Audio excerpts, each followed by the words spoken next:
Good morning, friends. Welcome to another edition of Transformational Astrology. And we're convening today in honor of the full moon that's coming up in Gemini, opposite the Sun in Sagittarius. This will be the first lunation, major lunation with the Sun in Sagittarius. And the holidays are approaching. Thanksgiving here in America is a very joyful time, full of good vibes, lots of good food, and these are all Sagittarian themes. And quick reminder to go ahead and sign up for the YouTube channel if you haven't done so already. That's a way you'll be reminded of these. Every other week we do these commentaries on the lunations that are coming up. And so without further ado, let's go to the full moon. Well, here's the chart for this full moon coming up on Wednesday. It'll be, as far as Pacific time, in the afternoon, 2:44 p.m. And what can we glean from taking a look? Certainly the Sun and the Moon, opposite each other, are involved with Saturn. The Sun is very closely conjunct Saturn within 4 degrees. And certainly also we can see that Neptune's involved in this configuration because of the T-square. It's not very close. It's within 4 degrees again. But that's still an influence. You know, the Sun and Moon in opposition are going to be definitely ringing the bell for Neptune, and Neptune is therefore going to be coming into our conscious awareness much more than it has been, even though it's been there in many of the configurations. We also have an inconjunct aspect, 150 degrees, from Mars to Neptune. So our activities are going to be colored by this Neptunian cast of mind at the same time as Saturn is invoked. And the big kicker in this whole thing is, look, Saturn at 6 degrees of Sag, 58 minutes, almost 7 degrees, is very, very close to this early 7-degree Neptune, Saturn-Neptune square. And this is the first exact hit, just coming up, of Saturn and Neptune in square with each other, which will be a big part of the whole end-of-year configuration that we're dealing with now. That includes Uranus. Also, I'm sorry, this is Pluto, of course, but this is Uranus, includes Uranus and Pluto in square to each other, as well as they get closer and closer toward the end of the year. This square between Uranus and Pluto is only like 3 degrees now, and Uranus is moving backward toward Pluto. So by the end of the year, it'll be around a little bit over 1, and then in the middle of January it gets to 1 degree apart. So this is close, and this is a strong re-emergence of the Uranus Pluto as we go towards the end of the year. And now we're getting the other two four major outer planets. We're getting Saturn and Neptune in square with each other.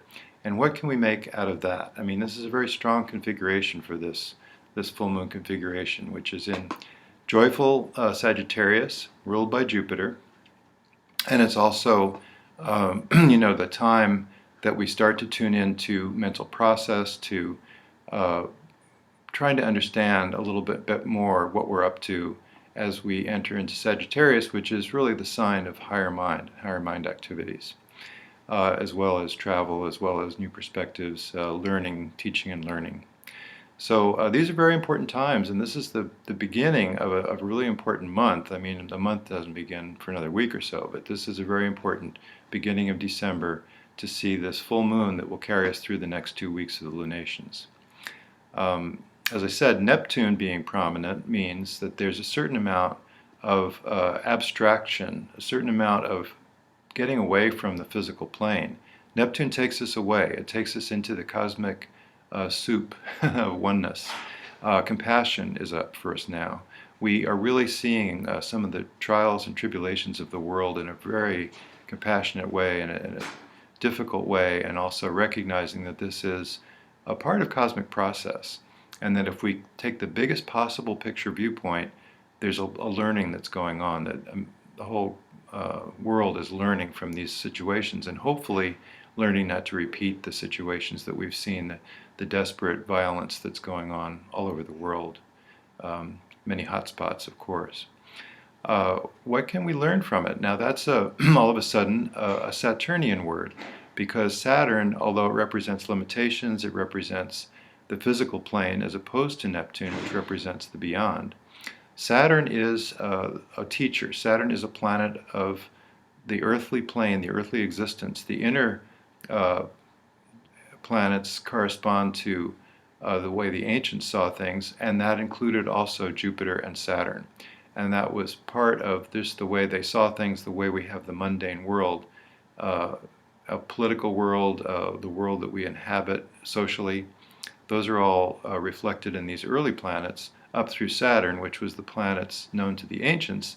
And then, of course, we have the modern planets, starting with Uranus, Neptune, Pluto, now Eris as well, which is near the horizon of this chart.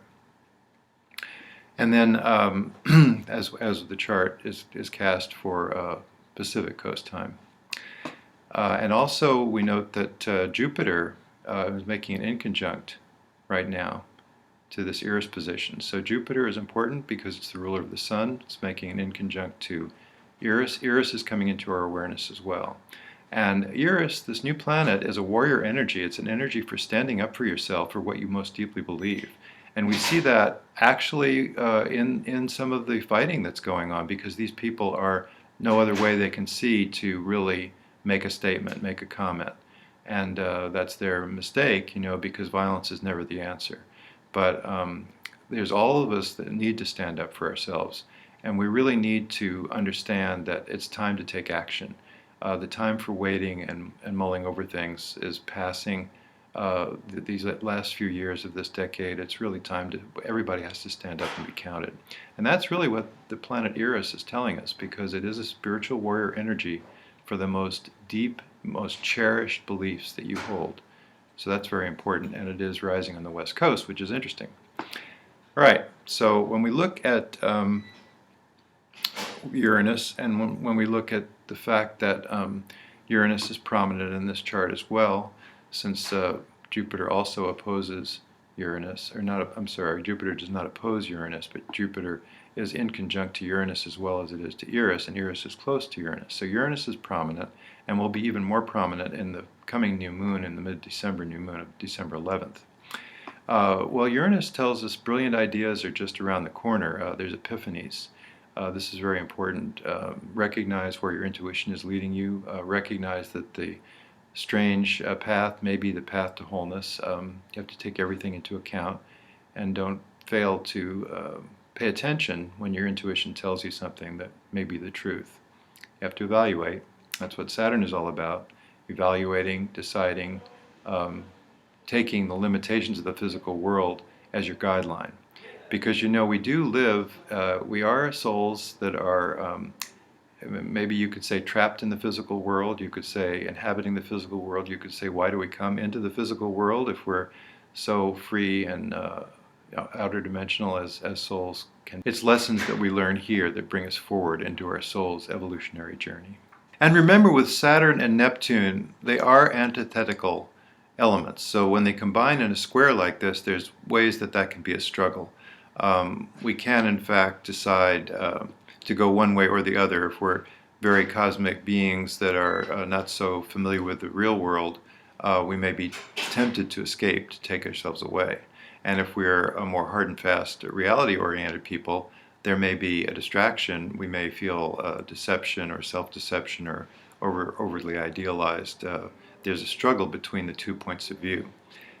In the best of worlds, in the best of ways we can deal with this, when we have the two archetypes, Neptune and Saturn, they don't need to struggle. There's a way that we can combine the energies, and it does mean bringing the mythology of what we might conceive as our cosmology down into the real world, into practical considerations, not denying the actual fact of the matter that we're here in the physical plane, honoring that, and yet also honoring what is beyond the physical plane.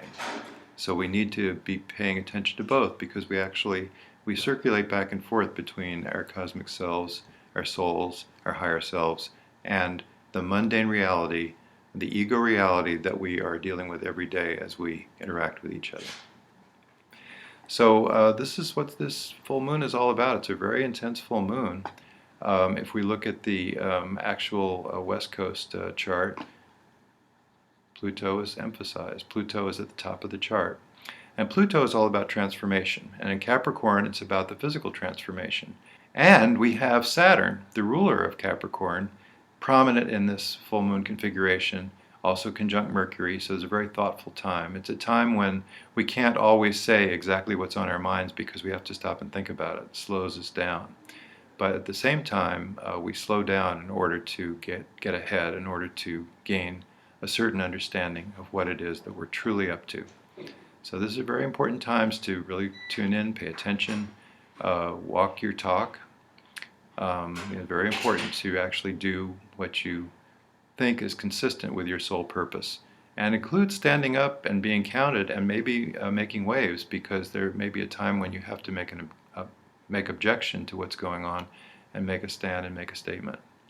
So all of that is contained in the configurations of this very cosmic full moon that we have right now upon us. Well, that's all we have time for today. I wanted to mention resources, as we always do. And for Saturn, the resource is Liz Green's A New Look at an Old Devil. It's a terrific book, and it talks about how Saturn is really the teacher. It's been maligned in traditional astrology as a malefic, but it's actually a teacher.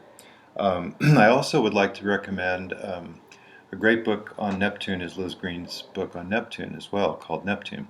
And then Alan Oken's Complete Astrology has a lot of information for all of these kind of things, and is an older work of his, but it's still classic, stands up there with all the classics.